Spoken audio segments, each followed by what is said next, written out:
Hello class 9. So welcome back after a long vacation to another computers class. I hope you must have completed your computers holiday homework, and if you have not submitted it to me till now, kindly submit it as soon as possible on my personal email ID that I have already sent to you. Now we will revise a syllabus for the pre-midterm that is coming from our syllabus that is actually coming in the midterm, and it is from the pre-midterm syllabus. So the first topic that we will study is the memory. So in the memory, we know that memory is actually any space on the computer where we are storing our data, and memory is of two types: primary memory and secondary memory. Primary memory is that memory that is present in the computer's processor, or you can say it is present in the central processing unit, that is the CPU. And the secondary memory is that memory that we are inserting, or you can say the internal memory or the hard disk that we have, that is the secondary memory. So primary memory is of two types: RAM and ROM. So RAM stands for random access memory and ROM stands for read-only memory. ROM is something that you can only read.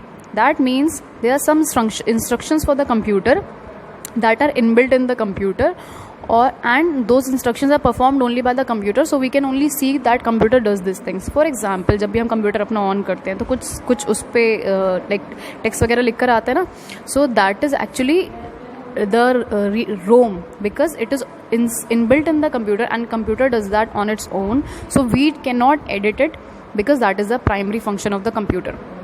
So ROM is also of three types: PROM, EPROM and EEPROM. PROM stands for programmable read-only memory, EPROM stands for erasable programmable read-only memory, and EEPROM stands for electronically erasable programmable read-only memory. So difference इसमें क्या है? PROM में क्या होता है कि PROM जो होता है, हम इसमें अगर इन्फॉर्मेशन अगर हमें इसकी कोई रिकॉर्ड करनी है तो हम उसकी प्रोग्रामिंग कर सकते हैं, लेकिन इसमें अगर हमने एक बार प्रोग्रामिंग कर दी तो इसको हम चेंज नहीं कर सकते. लाइक पहले ज़माने में हमारे पास सीडीज़ आती थी, तो सीडीज़ में क्या होता था, एक बार अगर हमने कोई सीडी बना ली तो उसमें जितना डेटा हमने एक बार में सेव कर दिया बस वही सेव हो जाता था, और उसके बाद हम कभी भी उसमें कोई चेंजेस नहीं कर सकते थे. जैसे कि हम पेन ड्राइव में करते हैं, हम डेटा कोई भी डिलीट कर रहे हैं, कोई भी स्टोर कर सकते हैं, ऐसा हम उसमें नहीं कर सकते थे. So next is the EPROM. EPROM stands for erasable programmable read only memory. इसमें क्या होता है, जो डेटा होता है हमारी रोम में, हम उस डेटा को डिलीट कर सकते हैं यूजिंग द अल्ट्रावायलेट लाइट. तो अगर हम अपनी रोम के ऊपर अगर अल्ट्रावायलेट लाइट पुट करते हैं तो आप, जिससे कि आप ऊपर फिगर दिख रहा है ना आपको, दैट इज़ अ रोम, इसके ऊपर अगर हम अल्ट्रावायलेट लाइट डालते हैं तो उसका डेटा होता है वो डिलीट हो जाता है. Next is the EEPROM, that is electronically erasable programmable read only memory. इसका मतलब है कि इसमें हम इलेक्ट्रॉनिकली इरेज कर सकते हैं रोम में जितनी भी मेमोरी है उसको, यानी कि इलेक्ट्रिकल सिग्नल्स उसको दिए और उसके बाद जो रोम होती है उसके जो मेमोरी होती है वो डिलीट हो जाती है. Okay, so next is the RAM. RAM stands for random access memory. और RAM जो है that is very common nowadays, because अब हम फ़ोन भी लेते हैं तो हम उसमें ये देखते हैं कि उसमें RAM कितनी है.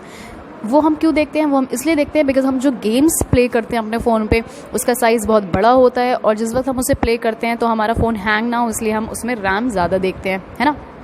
This is something that we know, और हमें बिल्कुल सही पता है इसके बारे में, बिकॉज RAM क्या होता है, जब भी हम कंप्यूटर पे कोई वर्क करते होते हैं या फिर अपने मोबाइल पे कोई भी वर्क करते होते हैं, तो जिस टाइम कोई भी एप्लीकेशन खुली होती है वो एक्चुअल में कहाँ खुली होती है, वो एक्चुअल में कौन सा स्पेस लेती है, वो RAM में स्पेस लेती है, और जैसे ही हम उस एप्लीकेशन को क्लोज करते हैं वो RAM से भी डिलीट हो जाती है. और अगर हमने एक बार अपना मोबाइल डिवाइस ऑफ किया या फिर अपना कंप्यूटर ऑफ किया तो RAM में जो भी डेटा होता है वो सारा का सारा क्या हो जाता है, डिलीट. लाइक हम कंप्यूटर पे कई बार बहुत सारी चीज़ें ओपन कर लेते हैं, हम MS पावरपॉइंट ऑन कर लिए हमने, लाइक कोई म्यूज़िक का हमने कोई सॉफ्टवेयर ऑन कर लिया, तो क्या होता है RAM में ये सारे जो सॉफ्टवेयर्स होते हैं RAM में ओपन होते हैं. उसके बाद हमने कंप्यूटर अपना ऑफ कर लिया तो ये जो होता है RAM जो होती है अपने आप क्लीन हो जाती है, और नेक्स्ट टाइम हम ओपन करेंगे तो ये चीज़ें हमें ओपन नहीं मिलेंगी.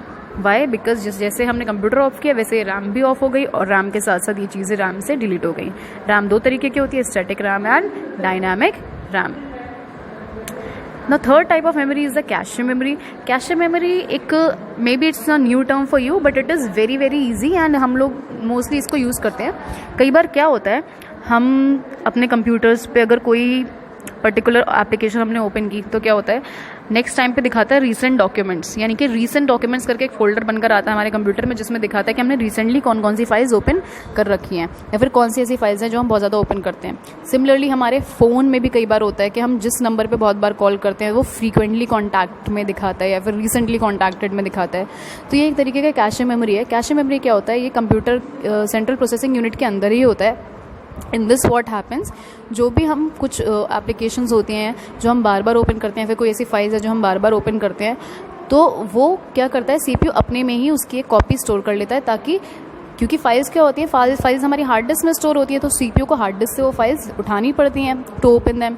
लेकिन कोई फाइल ऐसी है जो हम बार बार ओपन कर रहे हैं, तो सीपीयू क्या करता है, अपने पास उसकी एक कॉपी रख लेता है एंड उससे क्या होता है, वो फाइल जल्दी ओपन हो जाती है, सीपीयू को बार बार हार्ड ड्राइव से वो फाइल नहीं उठानी पड़ती। अंडरस्टूड।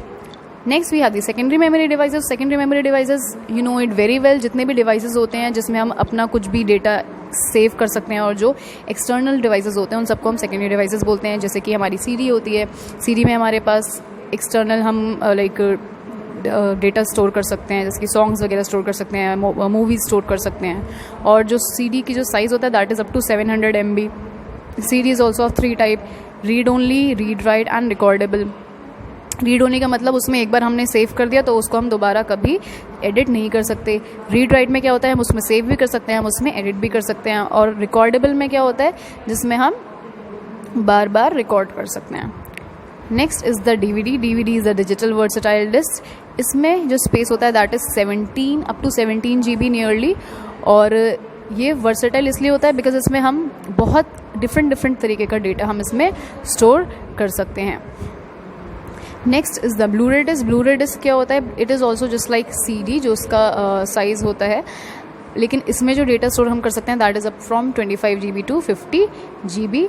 एंड इसमें इसका नाम ब्लू रे क्यों है, इसका नाम इसलिए है बिकॉज ये जो होता है कौन सी लाइट यूज़ करती है, इसमें blue violet laser light technology use करती है। यानी कि इस पर जो भी हम डेटा लिखते हैं तो वो हम लेज़र के थ्रू लिखते हैं और इसमें उसी तरीके से डेटा को स्टोर किया जाता है। Next is the pen drive. So pen drive we know it very well, we are using it always. Pen drive का जो साइज़ होता है वो मैक्सिमम 1 TB तक आ चुका है। Then we have the SD card और द मेमोरी कार्ड जो हम अपने फ़ोन्स में डालते हैं, उसका साइज़ भी 1 TB तक आ चुका है। हार्ड डिस्क जो होती है हमारे फ़ोन में, हमारे लैपटॉप में जो हार्ड डिस्क हम डालते हैं, तो मोस्टली हम 1 TB की हार्ड डिस्क यूज़ करते हैं, लेकिन अब 5 TB तक की हार्ड डिस्क आने लगी हैं। Is the external hard disk. तो एक्सटर्नल हार्ड डिस्क क्या होता है, that is also hard disk, लेकिन एक्सटर्नल इसलिए होता है बिकॉज जैसे हम पेन ड्राइव को एक्सटर्नली कनेक्ट करते हैं अपने फ़ोन के साथ, तो ये एक्सटर्नल एक डिवाइस टाइप का होता है। हार्ड डिस्क ही होती है ये, लेकिन ये एक्सटर्नल इसलिए होती है क्योंकि हम इसको बाहर से कनेक्ट कर सकते हैं with the help of USB। ये हमारे फ़ोन कंप्यूटर हमारे लैपटॉप में या कंप्यूटर में अटैच नहीं होती, हमें इसको बाहर से अटैच करना पड़ता है और इसमें हम अपना बहुत सारा डेटा स्टोर कर सकते हैं। Next is the solid state drive. ये करंट टेक्नोलॉजी है जो हार्ड डिस्क को रिप्लेस करने के लिए बनाई गई है, और ये हार्ड डिस्क जो हमारी नॉर्मल हार्ड डिस्क होती है उससे 3 टाइम्स फास्टर है और उससे थोड़ी सी ज़्यादा एक्सपेंसिव है। बिकॉज उससे बेटर है तो इसलिए उससे ज़्यादा एक्सपेंसिव है। Last topic is the memory measurement units in this particular topic. So last is the memory measurement unit. तो यानी कि हम डेटा को किस तरीके से मेजर करते हैं। सो आपको ऑलरेडी पता है कि डेटा जो है वो बिट्स और बाइट्स में होता है। 8th क्लास में आप लोगों को बताया था दैट डेटा जो हम स्टोर करते हैं वो बिट्स और बाइट्स में यूज़ होता है। आप लोग नॉर्मली जो अपना डेटा स्टोर करते हो, आप लोग खुद भी देखते होगे, कोई फाइल है वो 1 MB की है, कोई फाइल है वो 20 MB की है। कुछ फाइल्स होती हैं जैसे कि आपका कुछ गेम्स होते हैं जो 1.5 GB के होते हैं। दैट मीन्स ये सारे के सारे डिफरेंट डेटा को मेजर करने की टेक्निक्स हैं। तो क्या होता है, अ कॉम्बिनेशन ऑफ जो सबसे स्मॉलेस्ट यूनिट होता है डेटा स्टोर करने का वो होता है बिट्स। क्या होता है, बिट्स। बिट्स का मतलब एक सिंगल कैरेक्टर। अगर 4 बिट्स को कंबाइन करते हैं तो उसका नाम होता है निबल, और अगर 8 बिट्स को कंबाइन करते हैं तो वो क्या बनाता है, एक बाइट। क्या बनाता है वो, एक byte. That means 4 bits make 1 nibble and 8 bits make 1 byte. अब 1024 बाइट्स मिलकर क्या बनाते हैं, 1 KB। ठीक। और 1024 KB मिलकर क्या बनाते हैं, 1 मेगाबाइट। 1024 मेगाबाइट और MBs मिलकर बनाते हैं 1 GB। क्योंकि आपने कई बार देखा होगा जब आप कभी भी रिचार्ज करवाते हो 1 GB का, तो उसमें लिख कर आता है 1024 MBs remaining, if you must have observe. तो यही होता है 1024 MB मिलकर 1 GB बनाता है, एंड 1024 GB मिलकर 1 TB बनाता है, 1024 TB मिलकर 1 PB बनाता है, and then so on we have exabyte and zettabyte. So this was all for the revision of your today's lecture, and I hope you have understood. If you have not understood, kindly go through the lectures that I have sent earlier. If you are not getting the link, you may ask me for the link and try to understand it, because this topic is coming in your midterms also, and some portion of this topic may come in your midterm also. All right, that's all for the day.